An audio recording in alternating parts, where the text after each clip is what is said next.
Everyone, this is Shashi ma'am from Maxsoft. Hopefully आप सभी बहुत अच्छे से होंगे और वीडियोस को एंजॉय कर रहे होंगे। इससे पहले हमने देखा था और जो एंड ऑपरेटर है, एंड लॉजिकल ऑपरेटर है, उसका वीडियो देखा था, ट्रुथ टेबल देखी थी, उसका फ्लो चार्ट देखा था और प्रोग्राम भी हमने डन किया था। सेम एज हम लॉजिकल और ऑपरेटर के लिए भी करेंगे। ठीक है, अलग अलग वीडियोज़ इसका बना रहे हैं ताकि आपको इसको समझने में बहुत प्रॉब्लम ना हो। ठीक है, तो पहला वाला ये वाला जो वीडियो है इसको चलिए देख लेते हैं। ठीक है, तो ये हो गया लॉजिकल और इसको हम करते हैं स्लाइड ओपन। ठीक है, देखिए लॉजिकल और ऑपरेटर क्या होता है। लॉजिकल और ऑपरेटर में क्या होता है, अगर कोई भी एक कंडीशन ट्रू है तो वैल्यू क्या होती है, यानी कि रिजल्ट क्या आता है, ट्रू। एंड वाले में हमने क्या देखा था, कोई भी एक कंडीशन जो है फॉल्स है तो पूरा का पूरा फॉल्स हो गया। ये जस्ट अपोजिट है एंड के। कोई भी एक कंडीशन क्या हुई, ट्रू हुई तो सारा का सारा ट्रू हो जाएगा। ठीक है, जैसे अगर हमने x की वैल्यू क्या रखी, फॉल्स, y की वैल्यू भी हमने क्या रखी, फॉल्स, तो रिजल्ट क्या आएगा, फॉल्स। ठीक है, x की वैल्यू हमने रखी ट्रू, y की वैल्यू हमने रखी फॉल्स, तो रिजल्ट आएगा ट्रू। x की वैल्यू हमने रखी फॉल्स, y की वैल्यू रखी हमने ट्रू, तो रिजल्ट आएगा ट्रू। और दोनों ही वैल्यू हमने रखी ट्रू तो भी रिजल्ट आएगा ट्रू। ठीक है, कहने का मतलब है कि जस्ट अपोजिट, आप एंड का जस्ट अपोजिट इसको कर देंगे। सेम एज अगर आप बात कर रहे हैं वैल्यू की, तो ये अगर वैल्यू दोनों की वैल्यू 0 है तो रिजल्ट 0 आएगा।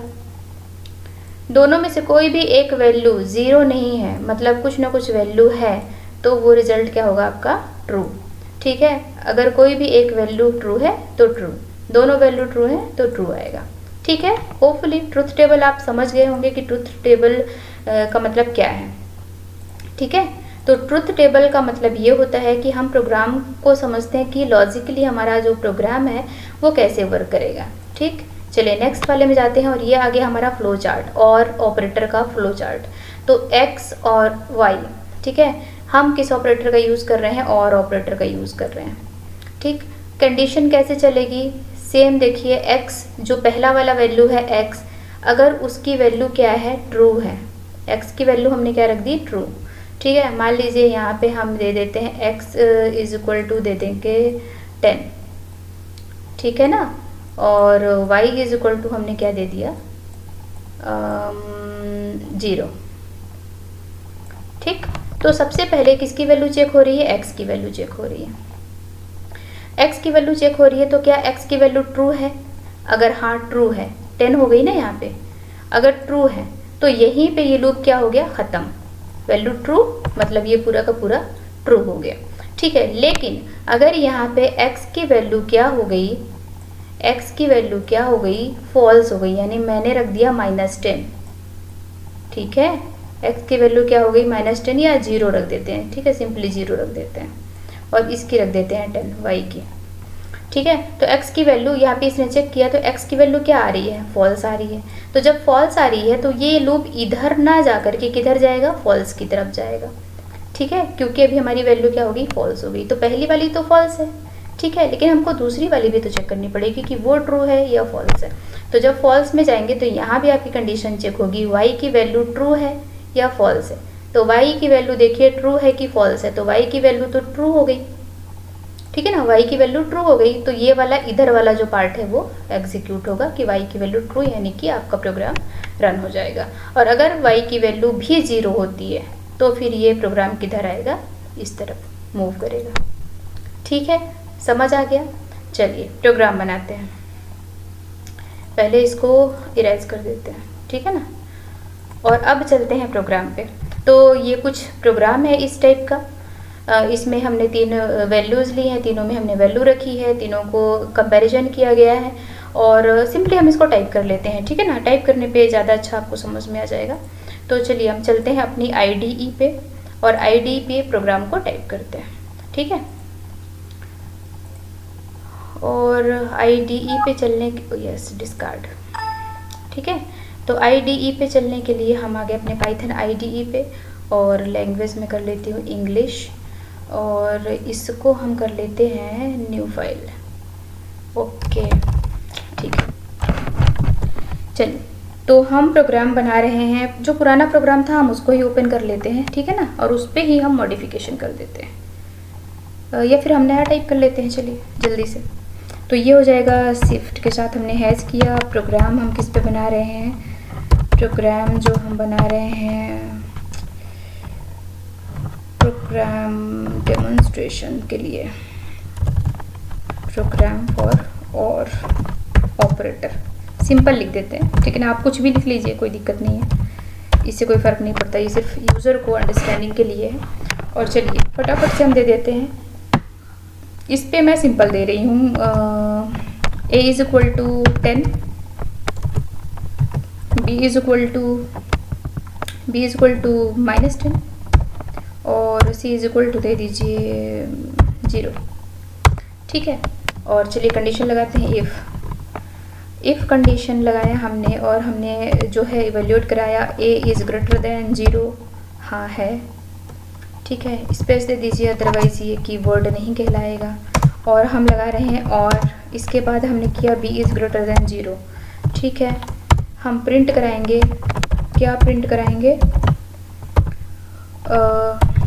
बोथ नंबर, इधर बोथ नहीं, इधर करेंगे, इधर 1 नंबर इज ग्रेटर देन 0। क्या एक, कम से कम एक होना चाहिए ना, ग्रेटर, बोथ दोनों का होना कंपलसरी नहीं है। दोनों का होना कंपलसरी किस में होता है, आपके एंड ऑपरेटर में, ठीक है। और फिर इसके बाद हम एल्स वाला पार्ट भी यहीं पे लगा देंगे। एल्स वाला पार्ट जो है वो हमारा आएगा, ठीक है। और एल्स वाला जो पार्ट आएगा वो आएगा इफ़ के नीचे, ठीक है ना। तो यहाँ पे करेंगे एल्स, और इसका ये सारी चीज़ें ध्यान रखना बहुत ज़रूरी है, एल्स, और हम करेंगे इंटर और देन करेंगे प्रिंट। ओह, इंटर नहीं किया था क्या हमने, एल्स के बाद इंटर। और अब हम करेंगे प्रिंट, और प्रिंट में हम रख देंगे और रखेंगे no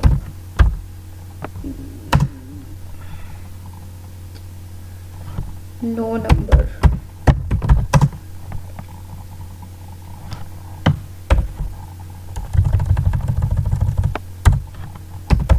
not any number,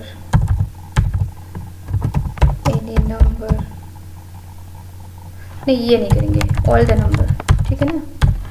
all the number is greater than 0, ठीक है। कोई एक है ग्रेटर देन 0, या फिर सारे हैं, या फिर कोई नहीं है, ठीक है, कुछ भी आप प्रिंट करा दीजिए। इसके बाद हम एक और कंडीशन लगाते हैं, और वो होगी इफ़, और इफ़ के अंदर हम लगाएंगे, इस बार हम कर देते हैं b greater than 0, b is greater than 0, और मतलब और लगा है, मतलब या तो a या तो b, ऐसा वाला आप इसको पढ़िए, ठीक है ना। c इज़ ग्रेटर देन 0, ठीक है, या तो a बड़ा है या तो b बड़ा है, या तो b बड़ा है या तो c बड़ा है, ठीक है ना। ऐसा वाला कंडीशन हमारे पास लग रही है। और इसके बाद हम करेंगे प्रिंट, और प्रिंट के अंदर लिखेंगे, क्या लिखेंगे, वही लिखेंगे, इधर 1 नंबर इज ग्रेटर देन 0, इधर 1 नंबर इज ग्रेटर देन 0, ठीक है। और एल्स वाले पार्ट में हम क्या रखेंगे, एल्स वाले पार्ट में हम रखेंगे, कुछ तो रखना है हमको। एल्स वाले पार्ट में हम रखेंगे प्रिंट, और इसके अंदर रखेंगे, यहाँ पे तो देखो b भी जो है वो 0 से बड़ा नहीं है और c भी 0 से बड़ा नहीं है, तो हम ये लिखेंगे कि no any number is greater than 0 is 0, ठीक है। चलिए कुछ भी प्रिंट करा लीजिए, है ना। तो अब इसको रन करें। रन करने के लिए सबसे पहले तो इसको सेव कर दीजिए, है ना, फाइल, और मैंने सेव कर दी। चलिए रन कराते हैं, देखते हैं कुछ एरर वगैरह। यस, एरर आई, और एरर आई यहाँ पर आई, मतलब ये जो है ए, ये स्पेस हमने दे दिया है, ठीक है ना, तो स्पेस को हटा दिया जाए और यहाँ पे भी आ गया, ठीक। फिर सेव करिए और फिर अभी भी आएगी मेरे ख्याल से, यहाँ पे आएगी, ठीक है। कंट्रोल एस करिए और रन करते हैं, आते हैं, ठीक। तो एल्स तुम भी आओ, इंडेंट वगैरह जो है वो सही से लगाना बहुत ज़रूरी है, अदरवाइज़ आपका एरर आएगा ही आएगा, ठीक है। रन करिए, ओके, ठीक है। इधर 1 इज़ ग्रेटर देन 0, ये पहला वाला इफ़ जो है वो एग्जीक्यूट हो रहा है क्योंकि उसमें एक नंबर तो बड़ा था, है ना, और इधर 1 नंबर इज़ ग्रेटर देन 0, ठीक है। तो इसमें कौन सा वाला एग्जीक्यूट हुआ, फर्स्ट वाला, इधर 1 नंबर इज़ ग्रेटर देन 0, इसमें भी फर्स्ट वाला एग्जीक्यूट हुआ। चलिए देखते हैं, एग्जीक्यूट होना चाहिए, देखिए ए बड़ा है 0 से, हाँ ठीक है, बी बड़ा है 0 से, नहीं है, तो प्रिंट इधर, हाँ ये ठीक प्रिंट हुआ है क्योंकि सारे तो नहीं है।